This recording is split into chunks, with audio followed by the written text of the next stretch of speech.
Welcome. Welcome to Switching Reels. I was going to say that.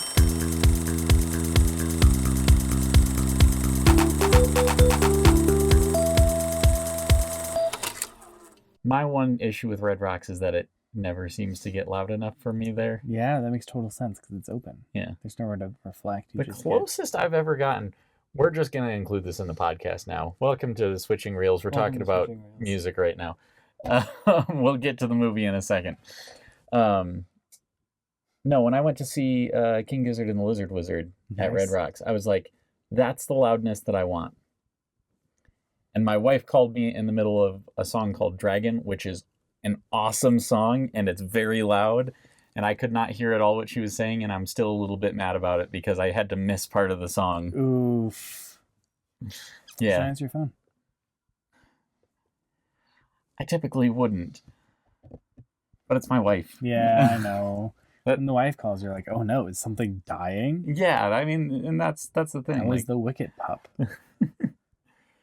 The one thing that supersedes all of the things that would make me go, I am ignoring the rest of my life, is my wife. Mm-hmm. Like, at a concert, I am not picking up my phone for work. And I am on call for work. Exactly. I am emergency on call for work. I still would not pick it up. I'd be like, they can wait till after the show. I don't care if the building's flooding. I don't care if it's burning down right now. I'm here. I'm not going there. Yes. On the other side, I put my phone into like deep sleep mode as soon as I need to go to sleep, and no one will reach me. Well, I don't typically use filters. My filters are me. It's, do I want to answer you? No. Yeah, I know, but you don't have a smartwatch. No. It just keeps buzzing you in the middle of the night if you don't turn off all abilities to receive notifications. Also, you're wearing your smartwatch to bed, which is something that even if I had one, I wouldn't do. Sleep tracking. Fair enough. It's really nice. I've kept a decade. Welcome to Switching Reels. So Connor, as soon as this movie ends, I'm just sitting curled up in a blanket downstairs on our couch. We watched American History X today. And he's like, Trenton, you're stalling. And I am like, I'm not Stalin. Stalin's a bad guy. And he was like, you're proving my point, which is what I'm continuing to do. Yeah, I was going to say, are you telling this story just so that you can continue to stall? Yes, actually. This is all a stalling tactic. All right. Goodness gracious. I got to say, like this one, I'm going to start with my rating on this. It's a good plan. This one is a 9 technical, as far as I'm concerned. And it's a... Enjoyment is the wrong word for it, but it's a 10. Like, I'm considering changing enjoyment to like how much I am enjoying myself. Yeah, how much the experience is impacting you in a way that you enjoy. Right, yeah. Yeah, when you look at yourself and you're like, am I enjoying this experience? I feel like that needs to be made very clear here because a lot of what I'm experiencing is horror. Mm-hmm. But you like that. But it's, yes. I do like horror. Oh my gosh. In any and all of its facets. You adore horror. Yeah. Ooh. So yeah, this one's a 10 for me. And the only thing that knocks it down is something that I didn't even realize until this time around. And that's that there are a lot of side characters whose performances are kind of weak. They are kind of weak. You're totally right. And I definitely didn't notice that on some of them because the writing is so good that you almost just don't care how well it's acted because it's just so well written. And the intensity of everyone around them, right? Like, it just carries. And them. like one of the ones that I think is a weak performance is the guy who plays Sweeney, but he plays everything so dead serious that it's almost hard to recognize that like maybe it isn't good acting. He's kind of fumbling through this. Like he doesn't really like he overacts with his hands at certain points and he's like a little too stoic. He's a little bit too stiff in the way that he talks. But it works because so much of what he's saying, you're like, I'm just enthralled by number one, what you're saying, and number two, the gravity Yeah, exactly. with which you're saying it. And so like, yeah. Which he does do very well. Yeah, the gravity is perfect. He pulls you in. Yeah. But there are a lot of performances in this where I'm just like, that's kind of a weak performance. Yeah. On rewatch. I don't know if this is spoilers, but yeah, like the girlfriend. Is what I was really like honing in on this one. Yeah. She wasn't exceptionally strong. I've always, every time I've watched this before, I've always felt like she was off. Stacy, because she has a mom. Yeah. I've always thought that she was off, but I've always attributed that to my uncomfortability with sort of what she represents in this movie. Yeah, there's a lot to talk about there. That's gonna be great. Yeah. Okay. No, and like on your enjoyment level, like I'm gonna go for enjoyment for me, like the amount that I appreciate the art is what it's gonna be for me, because I don't like what it does inside of my body. But I do like that it does things inside of my body, like the meta-analysis of, oh wow. So makes me feel like. So what you're doing right now, to be clear, what you're doing right now is what I am usually doing.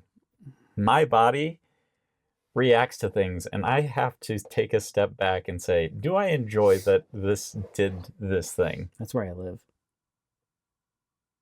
No. I'm already there. Like, I don't have to. Let me explain. I don't have to step away from my experience in my body. I'm always looking at it from the outside. Okay, cool. Yeah, I think you actually live there a little harder than I do.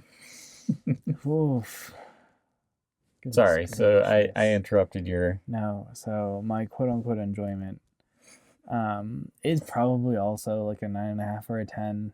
Like, yeah, there isn't anything... Like, it was very engrossing. And, like, is very kind to you sometimes and then abuses you again. You get into a nice cycle, and then you're just like, great. So there's going to be a lot of profanity in this one, I think, from at least the Trenton side, because it just makes you feel so strong feelings. All right. It's nice to feel like a piece of shit sometimes, you know? Like, that's nice. Isn't that cool? Man, I want somebody to put that on my gravestone. It's nice to feel like a piece of shit sometimes. Oh my gosh. Yeah. For the record, I don't think any of the profanity that we will be using in this will be like the profanity in the movie, so don't get too concerned. It will not be, because they go hard. Like, yeah, it's gracious. But technical though, I think I would agree, like a 9, maybe an 8 even.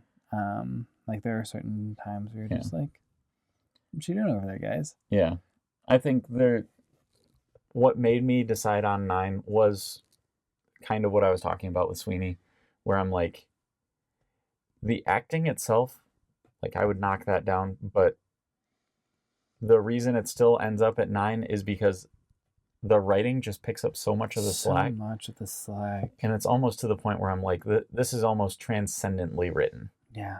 It's in a number of scenes. So yeah. Oof. This one is a top 25 movie for me. Oh, that makes complete sense. I could totally see why it would be. Like, it makes you feel very strongly. That's what I need. Exactly. And so yeah, I guess any sort of trigger warning for this one is everything. Basically everything. Nope. It has sex. It has violence. It has profanity. It has abuse. It has rape. Yeah. Which I was like, oh great, that's nice. That's what I wanted. Right. Here. Yeah. Has straight up hate crime. Yeah. Which is also not something you see normally. No. And even gets called out as hate crime. Yeah, I mean, like there's a pretty decent amount of movies out there where it's like, I mean, we've watched a few gangster movies already where it's like, okay, yeah, like they're definitely some racist people, but they don't like, you never look at it and you're like, oh, you know what I remember about Goodfellas? The racism. That's what sticks with you. Exactly. Right? This one is a little different. It's very much the racism that sticks with you. There's racism. Goodness gracious. I think it has basically everything. I'm trying to think of anything it doesn't have. Butchery. Maybe. Like, I don't really think there's no like abject torture. Yeah, there's no abject torture. I'm gonna put this spoiler wall up real fast. Okay. Like right now. Okay, we're past the spoiler wall. There's the curb stomp scene. Oh my which gosh. is about as close as you get. Close. Yeah. Oh. There are certain scenes that I watch, and my wife is very squeamish as it comes to like the physical intensity as it comes to other people. Like does not like seeing stabs happen. She's fine with like fight scenes and stuff. Yeah. But like anything personal. I mean, like, in fairness, fight scenes tend to be kind of whitewashed. Exactly. Yeah. Anything whitewashed like that is. I can't use the term whitewashed in this episode, Connor. I just feel bad again. Okay. But like anything like personal like that, I'm like I cringe for Micaiah and she's not watching it with me. Yeah. Like I mean, this is something that I've developed as I've gotten older. Like there are things that I will watch and that I will read and that kind of stuff where like I start feeling it physically. This is one of those. Yeah. And I feel like it shocks through your body, like when he's writing. And you're like, that went through me. Like I was thinking about I had nightmares about this for weeks. Yeah. Well, and this is one of those scenes that like in the film world it is still considered iconic. Yeah. And not in like a positive way by any means. It's just iconic. Yeah. It's just notable, memorable. Right, like, all of the other things that they're talking about that idolize. I have yet to talk to anyone about this movie and that scene not be brought up. Yeah. Because you can't not. Yeah. Like it's so visceral. So visceral. And again, personal. This might be the most visceral movie we've watched so far. I think it might be. Like I'm trying to compare it. Like I felt this kind of similar rage and anger with Schindler's List, but that was even more distant than this. Yeah, Schindler's List is a weird one, and I might have brought this up as well. Like the reason Schindler's List doesn't affect me in ways that I like all that much is because it tends to make me feel more depressed than it does make me feel horrified, like sad in like a human connection kind of way. Yeah, totally. Which is something that this movie does very well. Yeah, it does. It's helpful that the demographic that this movie acts is us.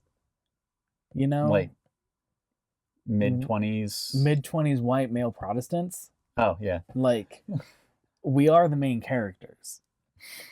All right, except for the fact we have hair. And we're not ideological differences. But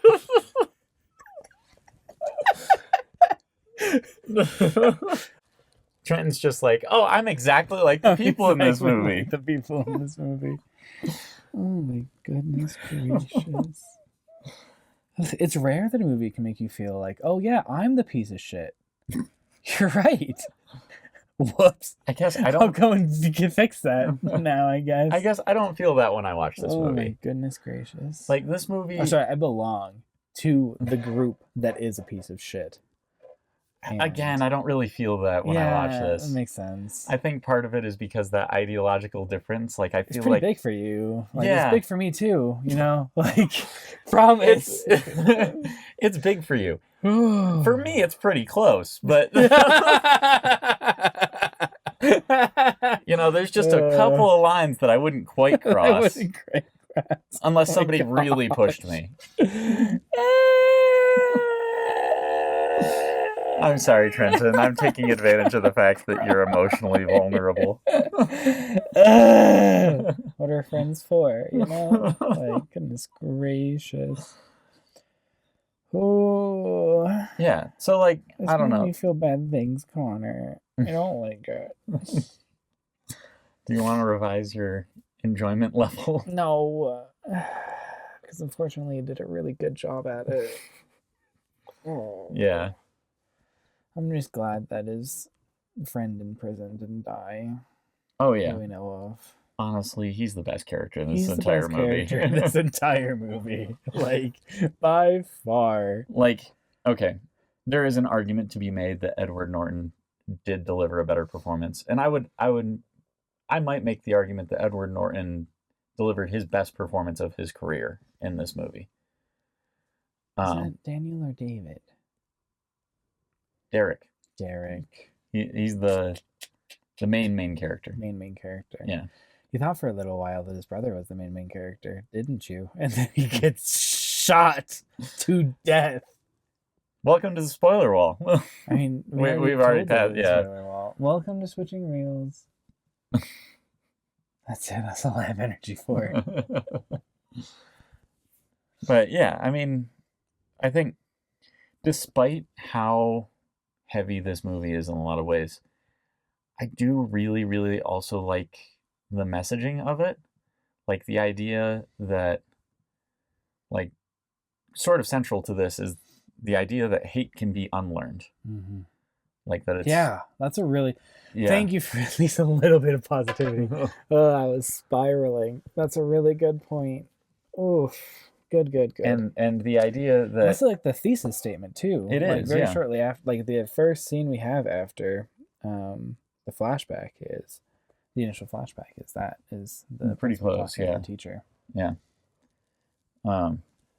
So, yeah, like, I really appreciate that. And I will say there is one major issue I have with this. And most of it is just coming at it from my perspective as the way I think things. Totally. When Derek is a Nazi, mm-hmm. he has so much information. And then instead of dispelling any of that information later in the movie, yeah, they just go, no, because he changed all of these things, he no longer needs to worry about those things. I'm like, no, those things need to be talked about. And we need to. That's a very Connor take as right, well. Yeah, like it is. Very much appreciate the fact that the facts didn't change. Right. Yeah. Or at least the statistics he was using didn't change. You know. The problem is his statistics. Okay, this is me coming at it from outside, right? Number one, a number of those statistics have changed pretty heavily since this movie was released. It's been, what, 25 years? Yeah, that's true. And another more important thing is, even in the context of when this movie was made, he was cherry picking a lot of these things. Mm-hmm. Like, yeah, it's just, every time he opens his mouth, I'm like, your attitude is wrong. You have a lot of, like, and they even bring this up multiple times. He's a very intelligent person. Yeah. And I'm like, I want someone to take you down on a level of intelligence. Yeah. And it just never happens. Yeah. As someone who has been through a considerably more toned down sort of this trajectory. Yeah. In my personal life, I'm going to explain this pretty thoroughly so that people understand what I'm talking about. I never really had a people group or anything that I directed my anger at. But I was very angry just sort of broadly at the world and at people and social norms and all of that kind of stuff for a pretty long time. And weirdly enough, I haven't seen this movie since I've kind of gone through some of this transformation. So, like, it's kind of cool. The things that they were talking about toward the end of the movie were like just realizing that the wages of sort of this anger and hatred are never positive. They're never good for you. That connected with me a lot more in this watch through than it has before.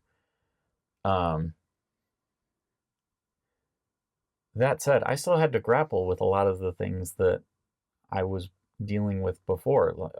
Even things that aren't as, I guess, concrete as what he was talking about, right? Like, I wasn't talking about like, oh, these are the things that different groups are doing and the stats on that. The way that I was going through this was very much a philosophy of near nihilistic Proportions. I don't think proportions is the right word. But like approaching some very nihilistic thoughts. And so like having to figure out, okay, I've worked myself into this place where like I feel pretty grounded and supported by the research that I've done, all of this kind of stuff. I had to unlearn some of those things, not because those things were objectively incorrect, but because of the way that they were being used to support the ideas that I had. Yeah. It's kind of like if you take a whole bunch of boards that were meant for a fence and then you try to build a house out of them. Yeah. Right? Like just because you've done a really good job of supporting a certain part of the house with a whole bunch of things that aren't supposed to be supporting it does not mean that that's in what they're there for. Exactly. or that you're using them even remotely properly. Exactly. It's very close to the adage, like oftentimes people will say the data speaks for itself, which is one of my now least favorite ones, along with cake and eat it too. But like data itself does not have a meaning. Yeah, it doesn't. People assign that. Like there's so much that goes into the interpretation. Right, yeah. Yeah, and one thing that I noticed a lot in the rhetoric of this movie was the assigning of intention. Yeah. There's a lot of intention assigned. Yeah. Where it's like, no, this is what you're doing, or this is what these people are doing. Yeah, exactly. Right. Like, I think he says it a number of times. He's like saying, you know, these immigrants are trying to exploit our country. Yeah. It's like, okay, based on what evidence? Yeah.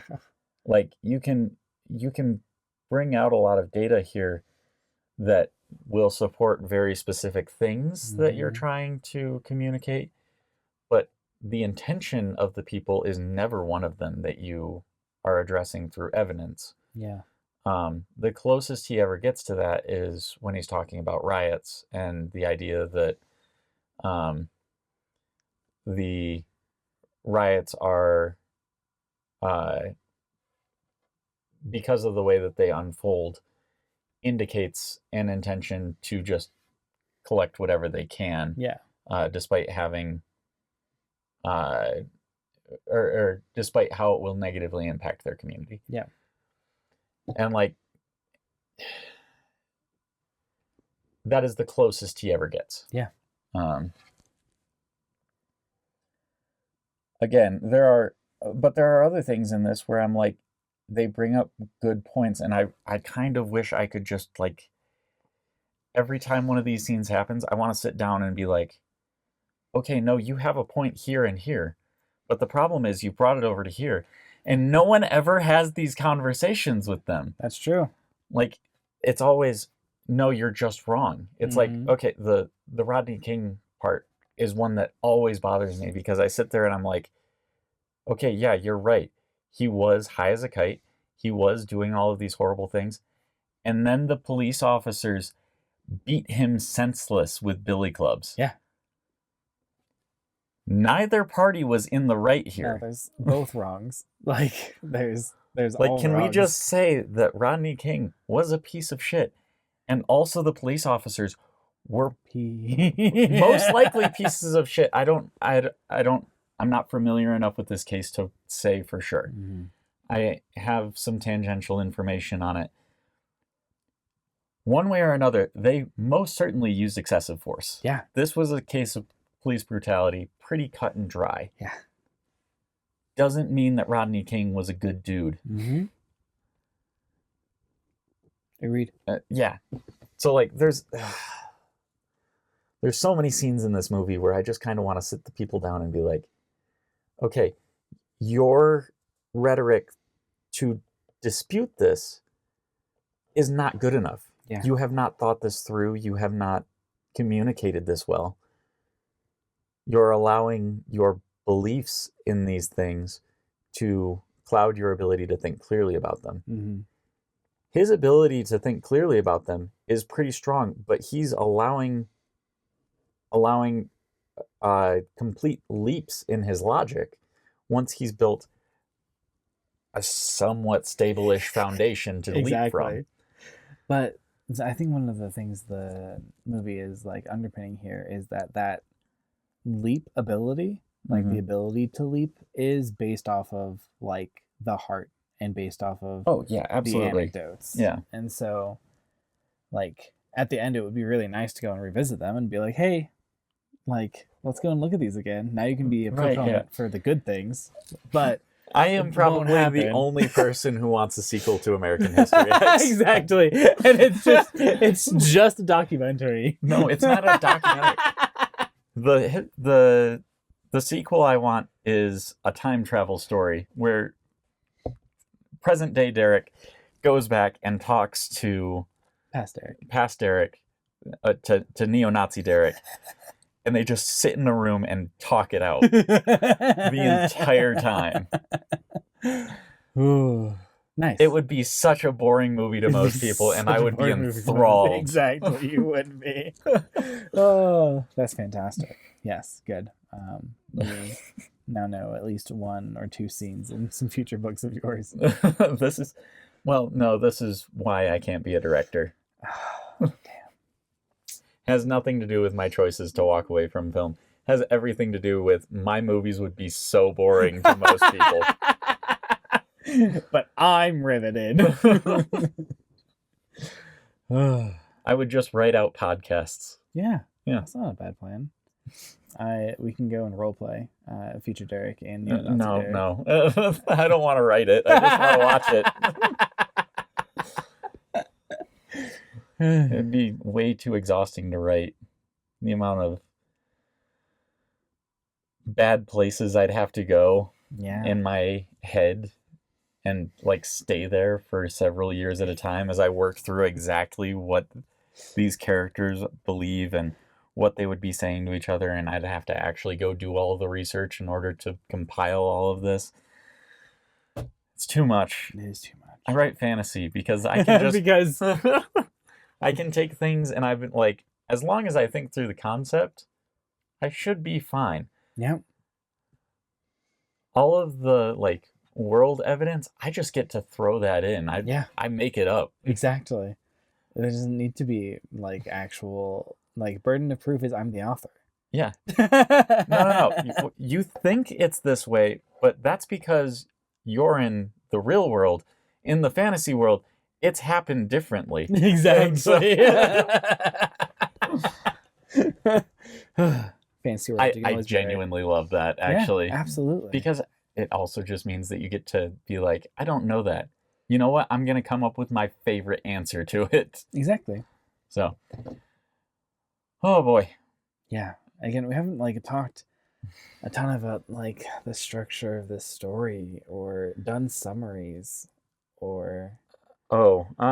Summary is Nazi man goes to prison for horrible murders.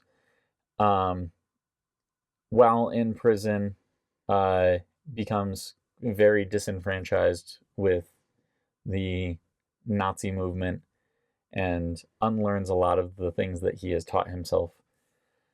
Gets out and tries to put his younger brother, who is following down the same path, in a better direction. And then his brother gets shot by someone because of his earlier actions. The hatred that he put into the world is still reaping consequences. That's my summary. That's great. Awesome. That's the real summary. And so this movie opens. No.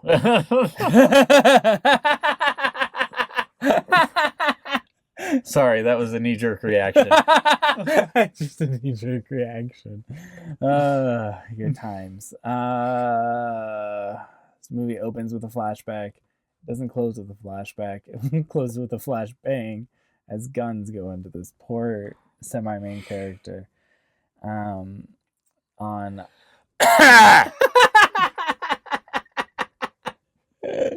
on either sides of those bookends, we have the actual main character doing his best, but one of them is bad, and one of them is better. He's working on it. In the bad version, he kills a couple people and incites a lot of property damage. On the other side, he's doing his best to trying to see his parole officer, and his brother gets shot. Near the middle, he gets into and out of prison, and while he's in prison, a lot of bad stuff happens to him. Yeah. And he comes out a different person. Yep.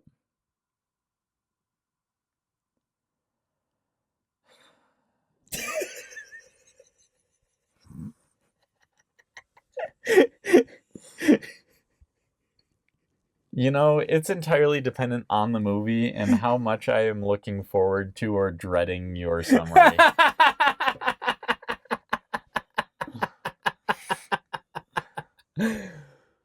Some movies I'm just like, you know what? Go for it. Be goofy. And other ones I'm just like, this is going to be like pulling teeth. Because it is. I want it to be as painful for anyone listening as it was for me watching it. It still won't be. No, it still you did won't not be. do soul damage to anyone No, listening. I didn't do. Thankfully. Goodness gracious. If you want to get soul damage, watch the movie. They probably already have if they're at this point in the podcast. Well, or they just ignored the spoiler warning. Yeah. And just watched it anyway. Sometimes they do that. Do they? Mm-hmm. I'm sure. I don't have any evidence. I really don't know where we're going at this point with the conversation. I don't either. But I there were certain just again key scenes, Yeah. Like it was so nice when he started actually making friends Mm-hmm. with his black friend while cleaning. Oh yeah. Again, clothes.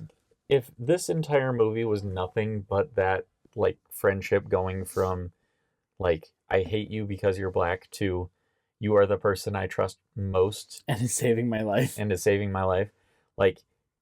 If that was the entire movie, it would still be great. It'd be such a good movie. That section of the movie I consider perfection. Mm-hmm. A few key scenes that are not enjoyable to watch excluded from my overwhelming joy. The non-consensual sex is very much one of those. For Yeah. Sure. Yeah. Yeah.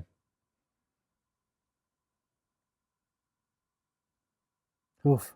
Other interesting scenes are when Derek comes back and goes That's to half of the movie.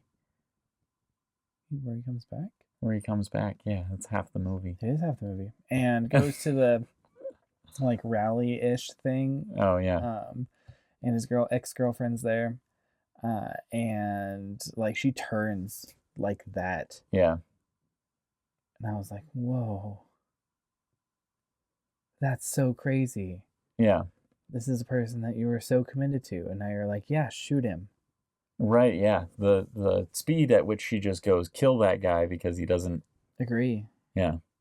Is alarming. Intense. Yeah. And just that theme of hey, we need to figure out a way to break the cycle, and it never gets broken in this movie. Yeah, that's true. There is evidence that it is broken in the future. Yeah. There is evidence that it is broken with Derek. Yes. It never is concluded and therefore not broken with Danny. Yeah, with Danny. But it's something where clearly Danny has changed. He just doesn't get a chance to fix any of the things that he's done wrong. Yeah. One thing that does bother me about this movie is the fact as well, it also would need to be a longer movie for this to happen, but at no point does he apologize to anyone in his family or anything like that. Where, like, the way he treats his mom when she comes back to the prison, not super cool. Mm-hmm. The way he treats his sister on what we expect is the last night that he sees her is also just really, really horrible. Yeah. And, like, I would have loved to see some reconciliation there and, like, an understanding that, like, I have actually changed and it's not just, like, I don't know. Yeah, absolutely. Like, the closest that we get is before he leaves the house and he's talking with his mom, like, hey, I don't think I should be here, you know? Yeah. Like, I'm not making your life better by being here. Yeah.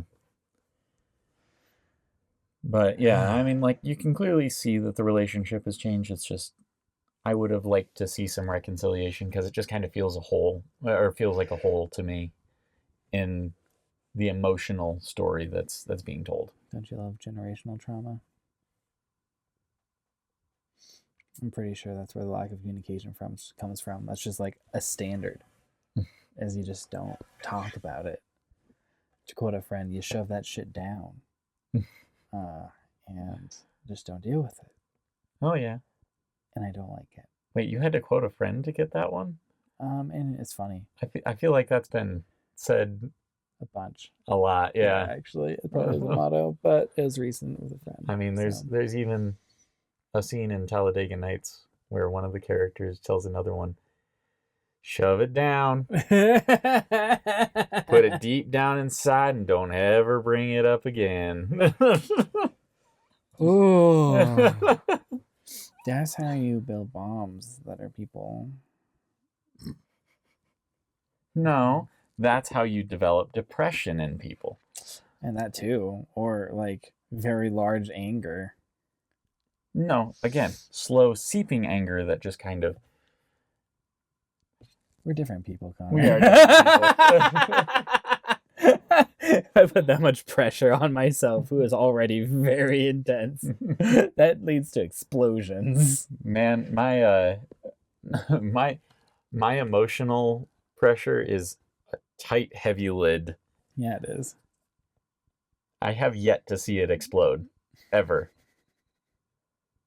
I hope it never does. I have seen it seep out. And in the meantime, I've gotten better at just opening that up slightly just a little bit at a time. Good man. That's great. This felt like a far more introspective episode than one where we actually talked about the movie. The movie is really good. The movie is really good. And I think it's one of those movies that, right, like you were saying, it almost has to be introspective. Mm-hmm. And I think it's because it hits on some things that are, like, really important things to deal with in your personal life. Mm-hmm. Like, this is not a movie that I'd be like, oh, this is something that you need to watch in order to understand certain... Cinema. Well, I mean... Maybe cinema. But, like, the issues that they're talking about here, like race issues, I don't think are handled super well in a way where I'd be like... Watch this one. Right, yeah. In order to understand it. Mm-hmm. I mean, maybe it might depend on where you're coming at this from, but, like, I'd say for the most part, like, it's going to put a pretty bad taste in your mouth one way or the other. I would say it is a very good film for people to look at and say, how does this story connect to my life and me personally? Yeah. And what can I learn from it? There's a lot of that. Like the question that... What's the professor's name? Sweeney? Sweeney, thank you. The question Sweeney asks of Derek when he visits him in prison is a good one. Like, has it made your life any better? Yeah. Has anything you've done made your life any better? Right, yeah. Like, that was a good one. There's a lot in this. Like, I'm currently going through, like, read through of the Bible and some other stuff, and like I'm asking myself the question, like, how would I interact if I was like a minority group and faced with these people? Like, what would that look like? Yeah. There has to be a lot of like thought and introspection on like, where do you stand? Like, yeah. And it does a very good job of that. Right. Like, yeah. It prompts it really, really well. Yeah. It shows you a lot of the like darker sides of humanity, and then the hope that exists in people to be able to change, to go and make that choice, and like unlearn things that have like just been second nature, that like you were raised on, like break so much of yourself that you are a different person now. Yeah.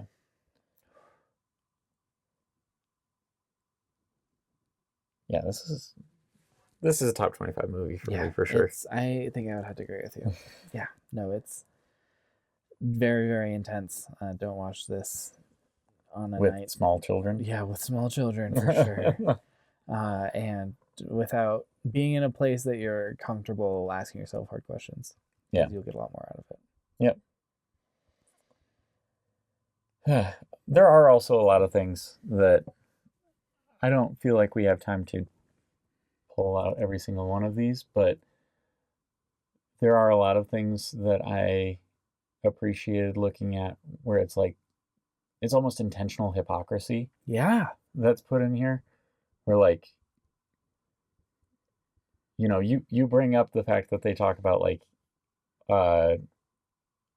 white Protestants and specifically white Protestant males.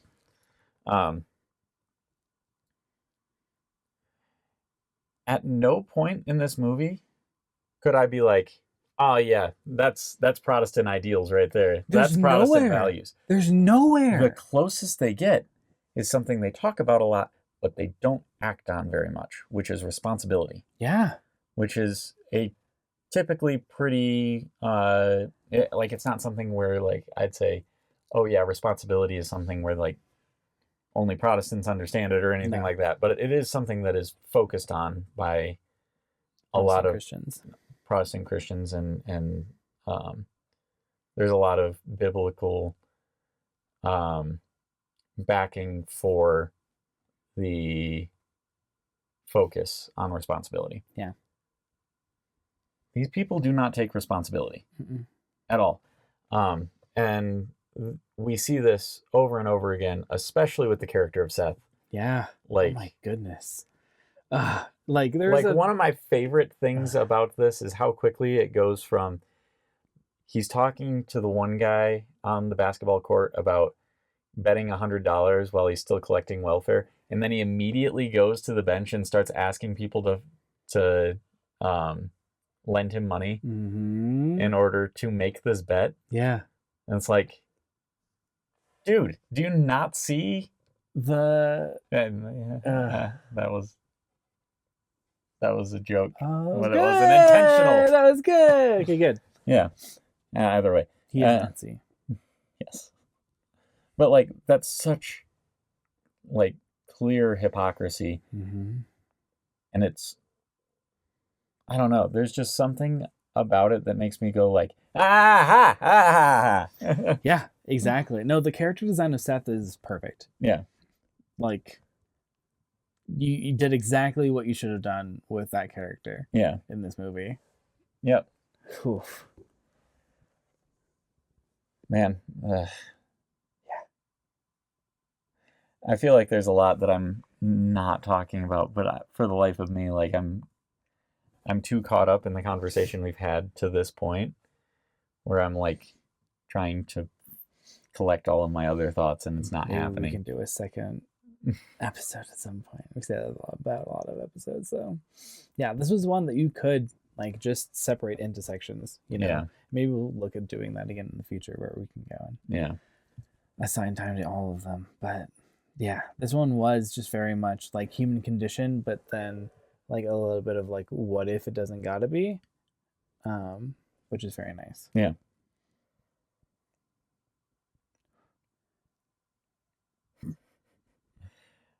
Since we've had a lot of dead air on this particular episode, I'm just going to ask, how do we end this?